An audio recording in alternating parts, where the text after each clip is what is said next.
قافلے والوں سے ملاقات کرتے ہیں، سب کا مال واپس کر دیتے ہیں، مگر کچھ چند دنوں پہلے ایک یہودی کا قافلہ لوٹا تھا، اس یہودی کے گھر جاتے ہیں، وہ یہودی ڈر جاتا ہے، فضیل بن عیاض میرے گھر کیوں آئے ہیں؟ فضیل بن عیاض میرے گھر کیا کرنے آئے ہیں؟ اللہ اکبر! یہودی سے میں فضیل بن عیاض کہتے ہیں میرے بھائی ڈرو مت، میں نے رب کی بارگاہ میں سچی توبہ کر لی ہے، میں نے رب کی بارگاہ میں اپنے آنسوؤں کو بہا کر رب کو راضی کر لیا ہے، میرے پیارے میں اب رب کی بارگاہ میں سچی توبہ کر چکا ہوں، میں تمہیں لوٹنے نہیں بلکہ تمہارا مال واپس کرنے آیا ہوں۔ اللہ اکبر! تمام مال واپس کر دیا ہے۔ یہودی کہتا ہے میری چند سونے کی اینٹیں تھی وہ تم نہیں لائے ہو۔ فضیل بن عیاض کہتے ہیں وہ اینٹیں خرچ ہو گئی ہے، تم مجھے ان کی معافی کر دو، تم مجھے ان کے بارے میں معاف کر دو۔ حضرت فضیل بن عیاض جیسے یہ کہتے ہیں، وہ یہودی تھا، توریت کا عالم تھا، توریت کا جانکار تھا،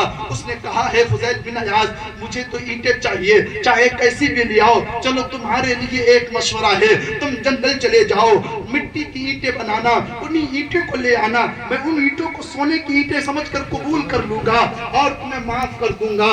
اللہ اکبر! حضرت فضیل بن عیاض میرے پیارے غور کرنا، توجہ کرنا پیارے، اللہ اکبر! فضیل بن عیاض جنگل میں آتے ہیں، لکڑی کی مٹی کی اینٹوں کو بناتے ہیں، اینٹیں بنانے کے بعد ایک ان کو سکھاتے ہیں، سکھانے کے بعد ایک بوری میں رکھتے ہیں، رکھنے کے بعد فضیل بن عیاض یہودی کے دروازے پر پہنچ جاتے ہیں۔ یہودی توریت کا عالم تھا، یہودی توریت کا جانکار تھا، اس نے حضرت موسیٰ علیہ السلام پر نازل ہونے والی کتاب توریت کو پڑھ رکھا تھا۔ اللہ اکبر! اس یہودی نے بوری کو لیا ہے، میرے پیارے، بوری میں جس بوری میں مٹی کی اینٹیں بنا کر کے فضیل بن عیاض لے کر کے آئے تھے، اسی بوری کو اس یہودی نے کھولا ہے تو کیا دیکھتے ہیں؟ وہ بوری کی مٹی کی اینٹیں سونے میں بدل چکی ہے۔ حضرت فضیل بن عیاض حیرت میں پڑ گئے، تمام ساتھی حیرت میں پڑ گئے کہ میں نے جس مٹی سے اینٹوں کو بنایا تھا، میں نے اپنے ہاتھوں سے اینٹوں کو بنایا ہے، ان کو سکھایا ہے، لیکن یہ سونے کی اینٹیں کیسے بن گئی ہے؟ وہ یہودی جیسے سونے کی اینٹیں دیکھتا ہے، وہ حضرت فضیل بن عیاض سے کہتا ہے اے فضیل اپنا ہاتھ آگے بڑھا، مجھے کلمہ پڑھا کر اسلام میں داخل کر لے۔ اللہ اکبر! حضرت فضیل بن عیاض نے اس کو کلمہ پڑھایا ہے، اسلام میں داخل کر لیا ہے، لیکن اس سے پوچھتے ہیں اے میرے یہودی بھائی اب ذرا بتا، اے میرے اسلامی بھائی اب مجھے بتا، تم نے کلمہ پڑھ لیا ہے، تم مسلمان ہو گئے ہو، مگر یہ بتاؤ یہ ماجرا کیا ہے؟ حضرت فضیل بن عیاض کے کہنے پر وہ یہودی کہتا ہے میں توریت کو پڑھا ہوں، میں نے توریت کو پڑھا ہے، توریت میں رب تبارک و تعالی نے فرمایا ہے کہ جو انسان رب کی بارگاہ میں سچی توبہ کرتا ہے، اگر وہ مٹی کو ہاتھ لگا دے اللہ اس مٹی کو سونے میں بدل دیتا ہے۔ سبحان اللہ! اللہ اس مٹی کو سونے میں بدل دیتا ہے۔ اے فضیل بن عیاض میں نے مٹی کی اینٹیں لانے کے لیے اس لیے کہا تاکہ میں تمہاری توبہ کو دیکھ سکوں کہ تم نے سچی توبہ کی ہے یا نہیں۔ اللہ اکبر! فضیل بن عیاض ایک ڈاکو تھے، قرآن پاک کی آیت مبارکہ کو سن کر کے ایمان لے آئے اور ایسی توبہ کی کہ مٹی کو ہاتھ لگایا سونا بن گیا۔ میرے پیارے آج ہم بھی توبہ کرتے ہیں، یہ بہت بڑا مسئلہ ہے۔ ہر انسان اگر میں کسی سے کہوں کہ میں توبہ کر لیتا ہوں، پیارے ایسی توبہ کیا فائدہ ہے؟ پھر گناہوں کی طرف ہم چلے جائیں، پھر ہم گناہوں کی طرف چلے جائیں، ہم ایک طرف توبہ بھی کریں۔ ابھی رمضان شریف تھا، مسجدیں آباد تھی، مسجدوں میں بھیڑ تھی، وضو خانے پر قطاریں لگا کرتی تھی، افطار کے وقت ایک سما بنتا تھا، سحری کے وقت ایک نورانی قافلہ گھروں سے نکلتا تھا۔ اللہ اکبر! جیسے رمضان گزر گیا ہمیں لگتا مسلمان بھی کہیں گزر گیا۔ بے شک سبحان اللہ! میرے پیارے یہ قوم کا درد ہے، یار صرف رمضان کے مسلمان رہ گئے، صرف سحری و افطاری کے لیے مسلمان رہ گئے، صرف ایک مہینے قرآن سننے کے مسلمان رہ گئے۔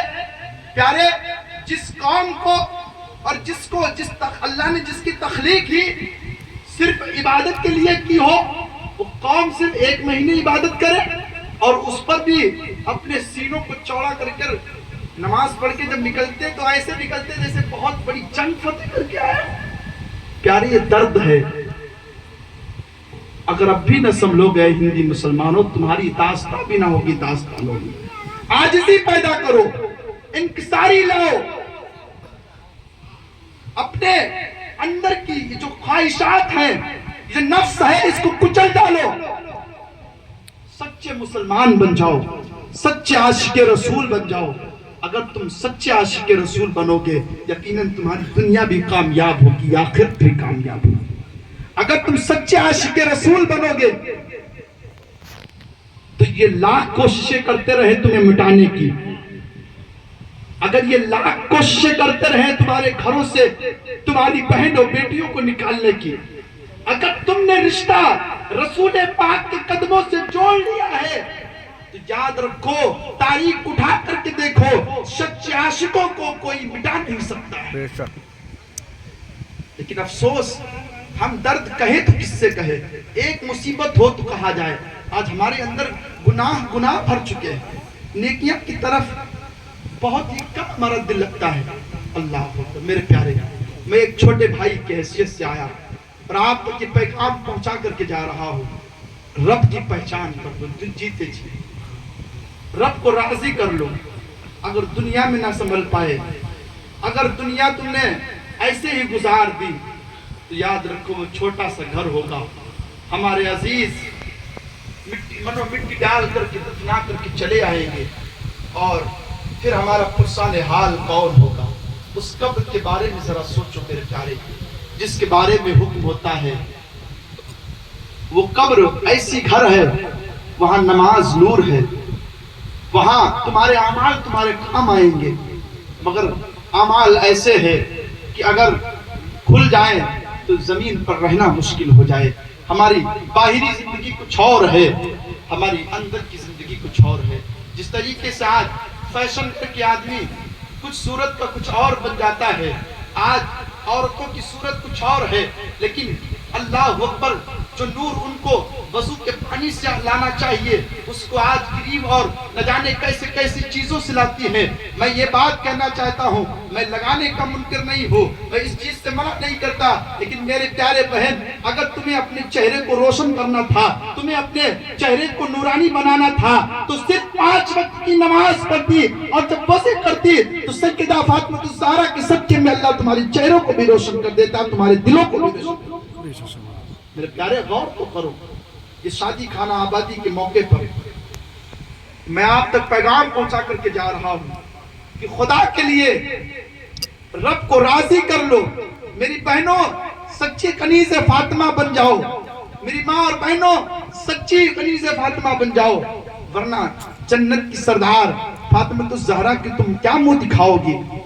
تم سے سوال اگر کر دیا کہ نانا جان کا دین اتنا مشکل تھا کہ تمہیں چلنا دشوار ہو رہی تھی، یہ برقع نقاب اتنا دشوار تھا کہ تمہیں اسلام پر چلنا مشکل پڑ رہا تھا، اللہ اکبر۔ پیارے غور کرو، پیاری بیٹیوں غور کرو، میری ماں اور بہنوں، ہاتھ جوڑ کے میری گزارش ہے کہ اپنے دل کی دنیا کو بدل ڈالو، ایمان پیدا کرو، سچی مومنہ بن جاؤ، سچی کنیز فاطمہ بن جاؤ۔ ہر ایک گھر کا فرد اپنے گھر کا ذمہ دار ہے، اپنے گھر کو سنبھال کے چلو، اپنے گھر کو صحیح طریقے سے لے کر کے چلو، خود نماز پڑھو، بچوں کو نماز کی تعلیم دو، چھوٹے چھوٹے بچوں کو مدرسے میں بھیجو، قرآن کی تعلیم دو، قرآن سکھاؤ، ان کو ڈاکٹر انجینئر بنانا وہ الگ بات ہے، لیکن پہلے قرآن کی تعلیم دے دینا، اپنی بچیوں کو قرآن کی تعلیم دے دینا، اپنی بچیوں کو بتا دینا کہ مذہب اسلام کیا ہے، مذہب اسلام کسے کہتے ہیں، اللہ کون ہے، رسول اللہ کون ہے، تمام انبیاء کے بارے میں، تمام صحابہ کے بارے میں، حلال و حرام کے بارے میں جتنا دین سیکھنا فرض ہے کہ تمہیں حلال و حرام کی تمیز آ جائے، تمہیں صحیح اور جائز اور ناجائز کی پہچان مل جائے، اتنا علم اپنے بچوں کو ضرور دے دینا۔ ورنہ یاد رکھو، تمہارے بچے اگر بگڑ گئے تو تمہارے بھی یہ وبال ہے، تمہارے لیے بھی، تمہیں بھی قبر میں ان کے بارے میں سوال حساب دینا پڑے گا کہ تم نے صحیح طریقے سے پرورش کیوں نہیں کی ہے۔ جس بچے کو تم نے اسکول بھیجا تھا اس کو تم مسجد بھی بھیج سکتی تھی۔ میرے پیاری بہن، میری پیاری بیٹیوں، میرے پیارے بھائیوں، اسلامی بہن، اسلامی بھائیوں، ذرا غور کرو، یہ پیغام لے کر جاؤ، کچھ بھی ہو جائے ہم اپنے گھر کو شریعت مصطفیٰ کے مطابق رکھیں گے، اپنے گھر کی عورتوں کو بھی نماز کی تعلیم دیں گے، اپنے بچوں کو بھی نماز کی تعلیم دیں گے، خود نماز پڑھیں گے، دوسروں کی بھی نماز کی تعلیم دیں گے۔ اللہ کریم ہمارے بولنے میں جو بھی غلطیاں ہوں اس کو معاف فرمائے، اور ہماری اس تھوڑی دیر کی گفتگو کو مولا اپنے محبوب کے صدقے میں قبول فرمائے، اور اس سعدی خانہ آبادی میں اپنی رحمت و نور کی بارش عطا فرمائے۔ ان کے اہل خانہ کو تمام دنیا کی نعمتوں سے، آسمانی زمینی بلاؤ وباؤ سے محفوظ فرمائے، تمام دنیا کی نعمتوں سے مالا مال فرمائے۔ اللہ کریم ہمارے بولنے میں جو خطا ہو اس کو معاف فرمائے۔ استغفر اللہ ربی من کل ذنب واتوب الیہ۔ نہ ہو جس بیمار کو شفا سارے جوانے سے اٹھا لائے تھوڑی سی خاک ان کے آستانے سے، اٹھا لائے تھوڑی سی خاک ان کے آستانے سے۔ لا موجود الا اللہ، لا مقصود الا اللہ، لا مشہود الا اللہ، لا الہ الا اللہ، آمنا برسول اللہ صلی اللہ تعالی علیہ وسلم۔ السلام علیکم ورحمۃ اللہ وبرکاتہ۔